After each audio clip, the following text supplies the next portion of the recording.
Le locali del Città Fiera Martignacco, in maglia bianca e pantaloncini blu, guidate da Stefano Castagnaro e Andrea Coccolo, schierano il capitano Federica De Cesco alzatrice, Giulia Visintini opposto, Valentina Cozzo e Lara Caravello schiacciatrici, Chiara Mazzonetto e Isaura De Stefano centrali, Anna Madile libero. Le ospiti padovane del Fratte Santa Giustina, in divisa blu, allenate da Paolo Faggin e Marco Gherlenda, giocano con Elisa Baggio alzatrice, Barbara Sottana opposto, Elena Rulli e Giada Dionese schiacciatrici, il capitano Stefania Paccagnella e Claudia Fassina centrali, Roberta Curto libero. Gioco piacevole in avvio, col Martignacco pronto in difesa ed efficace in contrattacco con Cozzo e Visintini. Il Fratte forza il servizio con la Dionese, siglando un ace, attacca bene con Rulli e Fassina, portandosi avanti sul 7-6, ma poi accusa un improvviso passaggio a vuoto con 2 errori in attacco di Fassina e Sottana, seguiti da un fallo di posizione. Il Martignacco fa il break sopravanzando le ospiti sul 10-7.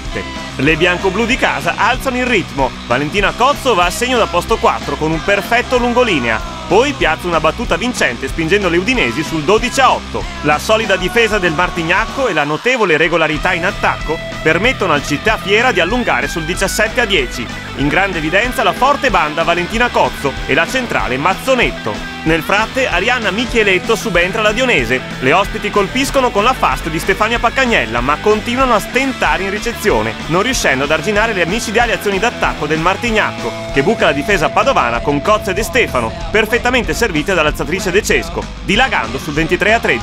Le locali si rilassano concedendosi qualche errore di troppo, ma il vantaggio è tale da consentire al Città Fiera di aggiudicarsi agevolmente il primo set per 25-18 col mani fuori di Isaura De Stefano.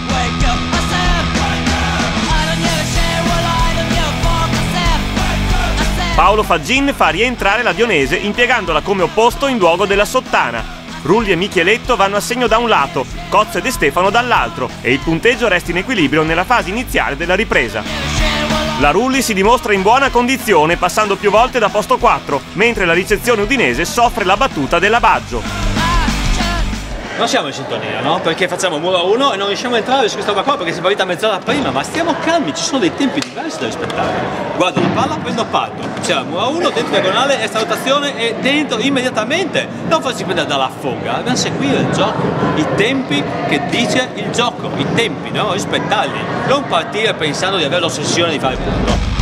Dopo essere andate al primo timeout tecnico avanti sull'8-6, le ragazze del Fratte marcano 2 punti con la giovane Fassina su primo tempo e a muro, portandosi sul 10-7, ma la fuga delle padovane è frustrata da un muro vincente del Martignacco, sommato a un attacco e una ricezione errati del Fratte, 10 pari. Il Città Fiera esce indenne dal momento di appannamento, mentre le ospiti ricadono nei consueti errori in seconda linea, che complicano non di poco il lavoro della Baggio, spesso costretta ad alzate scomode con il pallone a filo rete. Le udinesi riprendono l'iniziativa passando con l'ottima Valentina Cozzo, bene anche la centrale di Stefano con la fast, e fanno il break portandosi sul 18-14, complici altri errori della fragile ricezione padovana.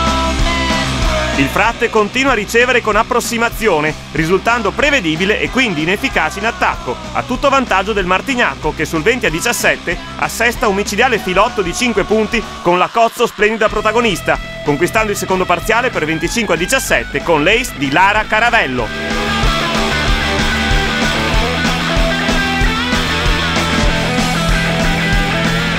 Coach Faggin opera 2 cambi, la giovane alzatrice Sofia Fantinato, classe 92, subentra alla Baggio, mentre la Sottana rientra al posto della Micheletto e la Dionese viene spostata in banda. Il Città Fiera riparte di slancio, mostrando una marcia in più sia a muro che in difesa. L'opposto Visintini e la banda Caravello sono irresistibili in attacco, spingendo le bianco-blu del Martignacco sul 7-3. Il Fratte è costretto a rincorrere, ma la giovane Fantinato dimostra subito un buon feeling con le proprie attaccanti, servendo più volte la fast il primo tempo, ben finalizzati dalla Paccagnella. In virtù della ricezione precisa di una difesa ubiquitaria, le ragazze del Città Fiera incrementano il vantaggio sul 9-4. Da segnalare l'eccellente prova in attacco di Giulia Visintini e l'ottima prestazione di Lara Caravello, supportate dall'egregia regia di Federica De Cesco. Molto bene l'esperto libero Anna Madile. Indietro sull'11-6 il Fratte non getta la spugna, affidandosi all'esperienza e alla tecnica squisita di Stefi Paccagnella, grande campionessa con alle spalle tanti anni in Serie A. Importante per le padovane anche l'apporto in prima linea di Elena Rulli. Il Martignacco allenta il ritmo, cala in ricezione e sbaglia qualcosa in attacco, favorendo l'avvicinamento delle ospiti sul 12-11, quindi il rientro sul 15 pari.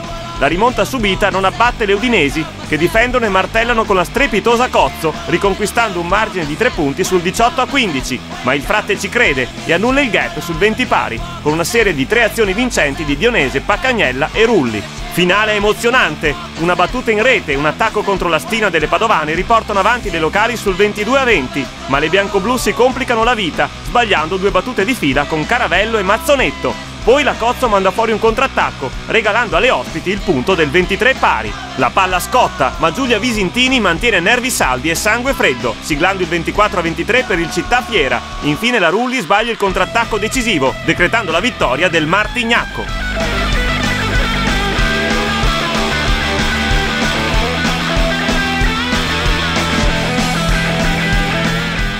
La partita è stata abbastanza giocata, non in modo aggressivo, abbiamo sbagliato molto rispetto a una squadra che non ci ha messo in difficoltà, se non il fatto che loro sbagliano molto poco e noi abbiamo regalato tantissimo con errori a volte anche stupidi.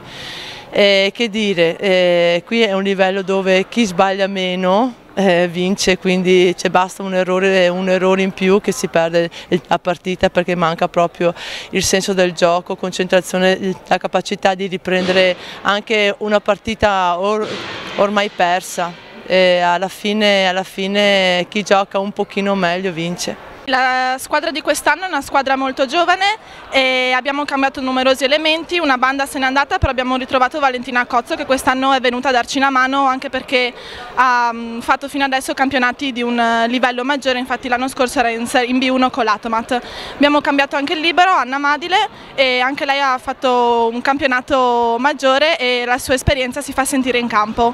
Ci dà una mano soprattutto nella difesa, che comunque continua a essere il nostro punto forte, come anche la ricezione. Speriamo di raggiungere il terzo posto e dopo giocarci i playoff, sperando di non peccare di inesperienza. È anche vero che Villorba è comunque una squadra molto grintosa e che difende bene, quindi speriamo, insomma, anche adesso dovremo andare a giocare in casa loro, vedremo di portare fuori il risultato. Adesso avremo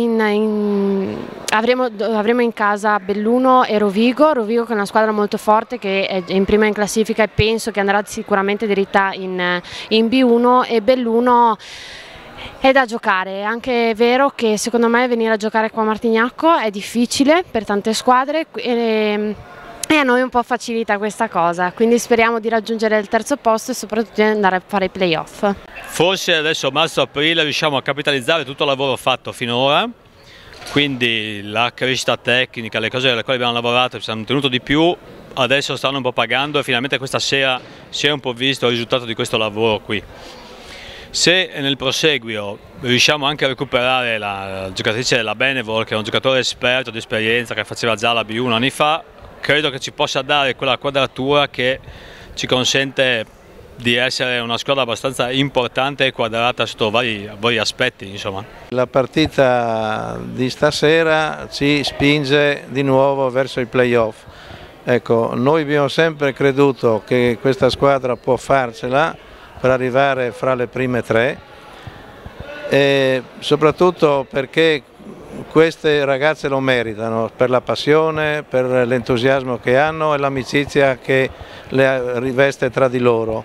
Questa è una cosa bella per una società che cura, oltre che la preparazione atletica, cura anche questo spirito etico che deve convivere in una squadra.